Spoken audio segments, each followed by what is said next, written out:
Next article is osmoregulation, regulation of kidney functions. ऑस्मोरेग्युलेशन म्हणजे water आणि salt दोन्हीचा balance केला जातो. वॉटर आणि सॉल्टचा बॅलन्सिंग करणे म्हणजे ऑस्मोरेग्युलेशन. आणि किडनीचं हे महत्वाचं फंक्शन आहे ऑस्मोरेग्युलेशन. It is done by hormonal feedback mechanism involving hypothalamus, juxtaglomerular apparatus and heart. The changes in blood volume, body fluid volume, ionic concentration activates the osmoreceptors in the body. Osmoregulation, water आणि saltचा balance करणे म्हणजे osmoregulation. The process of regulation of water and salt balance in body fluid to maintain internal environment is called as osmoregulation. Homeostasis साठी पाहिजे.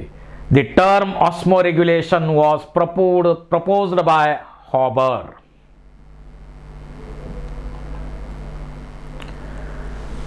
आता kidney वॉटरचा balance कसा करतात आणि सॉल्टचा balance कसा करतात ते पाहू. जर बॉडीमध्ये गरजेपेक्षा कमी वॉटर अवेलेबल असेल, less water is available then the need, at that time काय होतं, अशा वेळी आपल्या हायपोथॅलॅमस कडे जे ऑस्मोरिसेप्टर्स आहेत ते स्टिम्युलेट होतात. ते रिसेप्टर्स तिथून हायपोथॅलॅमस मधून एक हार्मोन सिक्रीट करतात, अँटी डाययुरेटिक हार्मोन किंवा व्हॅसोप्रेसिन. हे हार्मोन पोस्टेरियर पिट्युटरी मार्फत येणार. DCT-CT ची परमेबिलिटी चेंज होणार आणि मोठ्या प्रमाणावर वॉटर रिअब्सॉर्ब केलं जाणार. एक बाजू झाली. दुसरी बाजू, ज्यावेळी बॉडीमध्ये भरपूर वॉटर अवेलेबल असेल त्यावेळी ऑस्मोरिसेप्टर हायपोथॅलॅमसचे स्टिम्युलेट होणार नाहीत. त्यामुळे ADH सिक्रीट होणार नाही. त्यामुळे DCT-CT ची परमेबिलिटी चेंज होणार नाही आणि कमी वॉटर रिअब्सॉर्ब केलं जातं आणि युरिन डायल्यूट तयार होतं. आपल्याकडे हिवाळ्यामध्ये, पावसाळ्यामध्ये आपल्याकडे घामामधून वॉटरचा लॉस कमी होतो. टेम्परेचर रेग्युलेशनला चा प्रॉब्लेम फारसा नसतो हाय टेम्परेचरचा. त्यामुळं युरिन मधून वॉटरचा लॉस जास्त होतो. याला आपण म्हणतो वॉटर बॅलन्स. याला आपण काय म्हणतो, वॉटर बॅलन्स. अशा प्रकारे वॉटरचा बॅलन्स केला जातो. आणि असा जो वॉटरचा बॅलन्स केला त्याला आपण म्हणतो ॲज पर नीड, म्हणून त्याला आपण म्हणतो फॅकल्टेटिव्ह रिअब्सॉर्प्शन.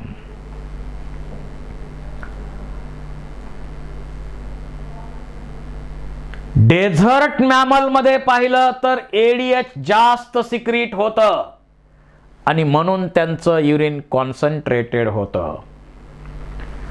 काही कंपाऊंड्स डाययुरेटिक आहेत, म्हणजे काही कंपाऊंड्स असे आहेत की ते ADH सिक्रिशन सप्रेस करतात. चहा, कॉफी, कोका ड्रिंक, अल्कोहोल हे कंपाऊंड्स कसे आहेत, डाययुरेटिक आहेत. त्याच्यामुळं ADH सिक्रिशन सप्रेस होतं, युरिन डायल्यूट तयार होतं.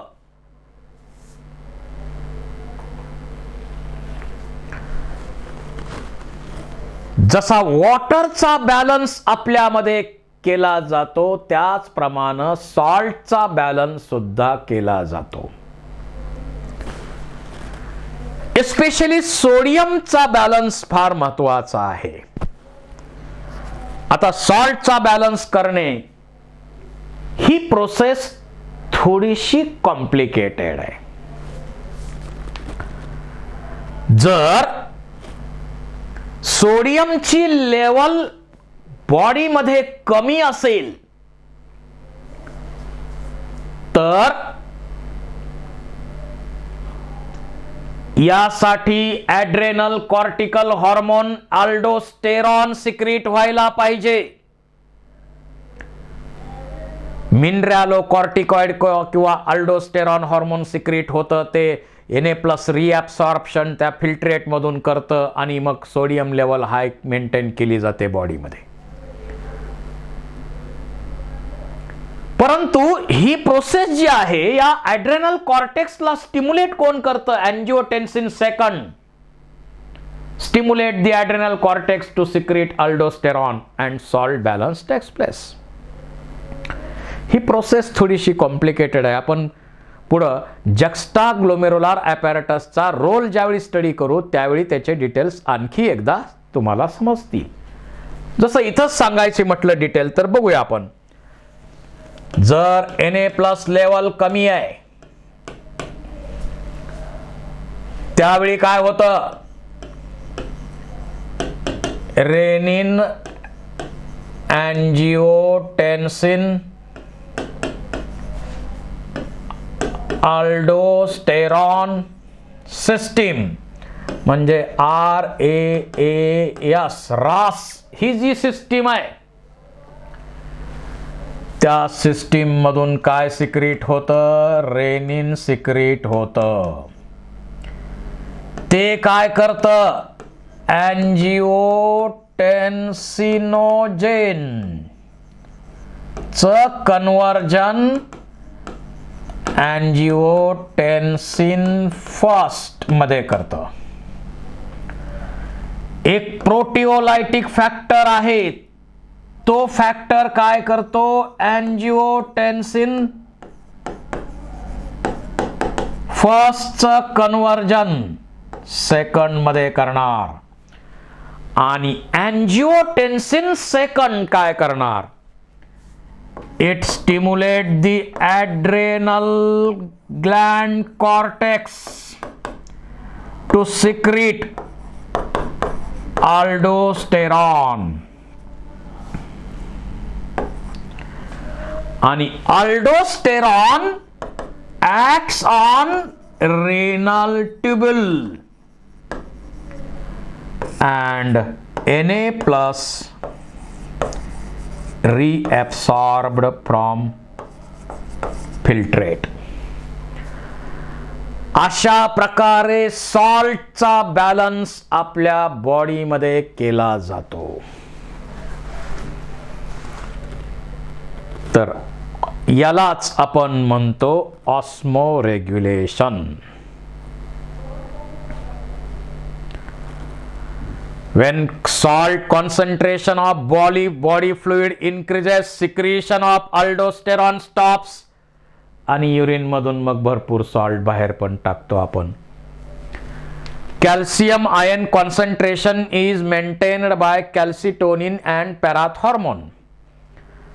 आता पॅरमॅसियम जो आहे तो ऑस्मोरेग्युलेशन कसा करतो? अमिबा, पॅरमॅसियम त्यांच्याकडे काय आहेत तर हे कॉन्ट्रॅक्टाईल व्हॅक्युअल्स आहेत. कॉन्ट्रॅक्टाईल व्हॅक्युअल्स आहेत. त्यांचे कॉन्ट्रॅक्टाईल व्हॅक्युअल्स म्हणजे आपल्या किडनीज. आणि आपल्यामध्ये जशा किडनी आहेत तशा ऑस्मोरेग्युलेशन साठी त्यांच्याकडे कॉन्ट्रॅक्टाईल व्हॅक्युअल्स आहेत. त्यांच्या सहाय्याने ऑस्मोरेग्युलेशन केलं जातं अमिबा, पॅरमॅसियम सारख्या प्रोटिस्टामध्ये.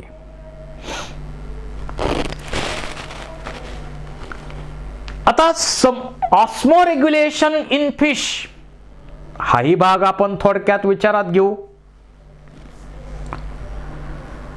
समुद्रामध्ये जे मासे राहतात त्यांना कोणकोणते प्रॉब्लेम आणि कसे त्या परिस्थितीत ते जगतात हे बघू आपण. आतलं बॉडीचं कॉन्सन्ट्रेशन किती आहे? 300 मिलीऑस्मॉल आणि समुद्राच्या पाण्याचं आहे 1000 मिलीऑस्मॉल. त्यामुळं बाहेर सॉल्ट जास्त आहे, आत कमी आहे आणि त्यामुळं ते सतत समुद्राचं पाणी पितात आणि त्याचबरोबर ड्रिंक सी वॉटर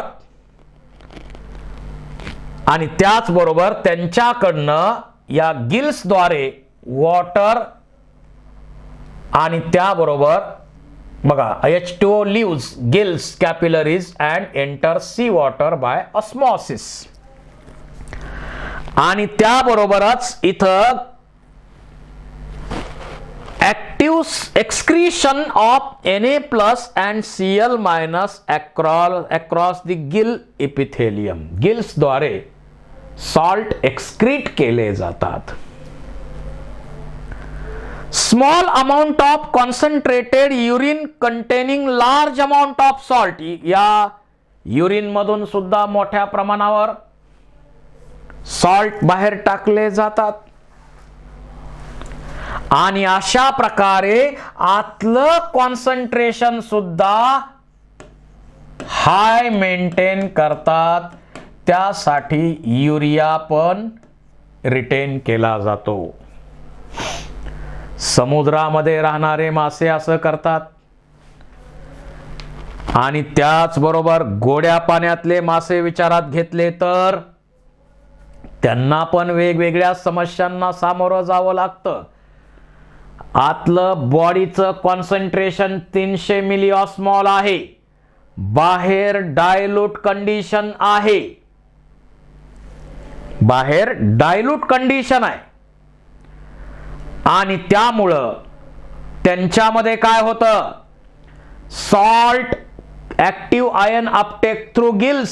सॉल्ट आत येतात आत येतात आत येतात आणि त्याचबरोबर वॉटर सॉल्ट बाहेर पडण्याचा धोका. सॉल्ट त्यांना प्रॉब्लेम काय? सॉल्ट बाहेर पडण्याचा धोका आणि त्याचबरोबर डिफ्युजनच्या प्रोसेसनं वॉटर आत येणार, सॉल्ट बाहेर पडणार आणि वॉटर आत येणार. अशा प्रकारची प्रोसेस त्यांच्यामध्ये होते आणि युरिन डायल्यूट तयार होतं यांच्यामध्ये. तर ऑस्मो रेग्युलेशन फिश मध्ये अशा प्रकारे केलं जातं. फ्रेश वॉटर मध्ये काय झालं?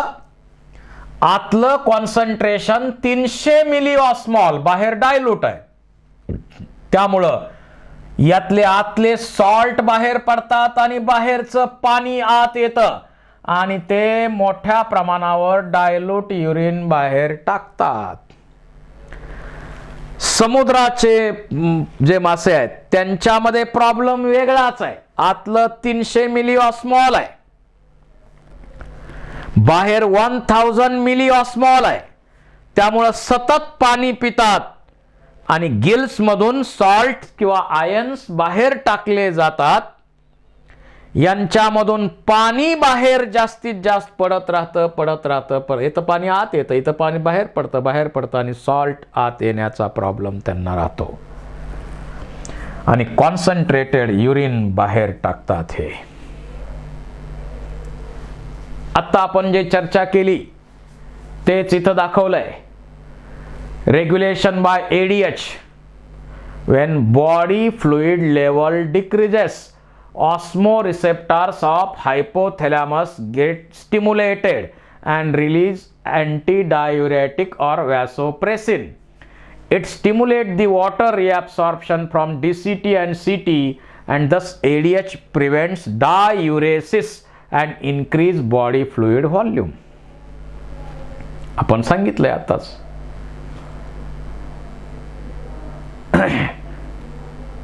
Increase fluid volume switch off osmoreceptor. जास्त फ्लुइड झालं तर ते होतच नाही, एडीएच सिक्रेट होणार नाही. increase fluid volume, switch off the osmoreceptors and suppress ADS release to complete the feedback. ADH constrict blood vessels resulting increased blood pressure. This increase the glomerular filtration flow and glomerular filtration rate. आता आपण त्याच्याबरोबर जक्स्टाग्लोमेरुलार apparatus कसं काम करतं हेही पाहू. जक्स्टाग्लोमेरुलार apparatus, ॲफरंट आर्टेरिओल आत आला आणि फिरून इकडून डीसीटी सुद्धा इकडं आत येतो, इकडं याच्याबरोबर येतो. या डीसीटीच्या सेल्स मॉडिफाय होतात, त्याला आपण म्हणतो मॅक्युला डेन्सा.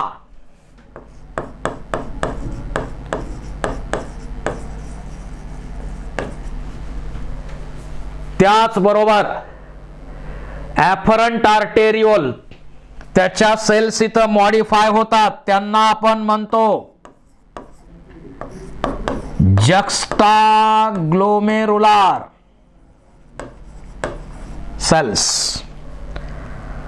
आणि त्याचबरोबर इथं काही प्रमाणात आणखी सेल्स इथं तयार होतात, त्या सेल्स असतात लेसिस सेल्स किंवा mesoglial cells.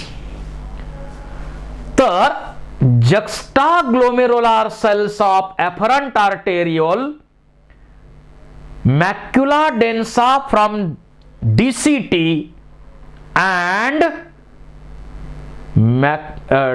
Lecis cells or mesoglial cells collectively forms juxtaglomerular apparatus.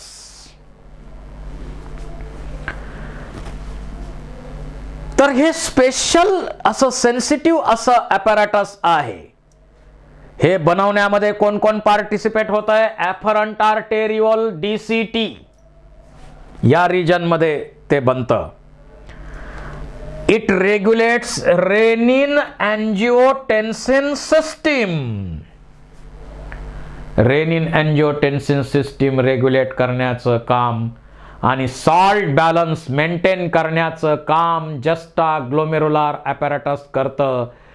त्याचबरोबर इथून इरेथ्रोपायोटिन रिलीज होतं, ते आरबीसी प्रोडक्शन साठी वापरलं जातं, स्टिम्युलेट करतं ते.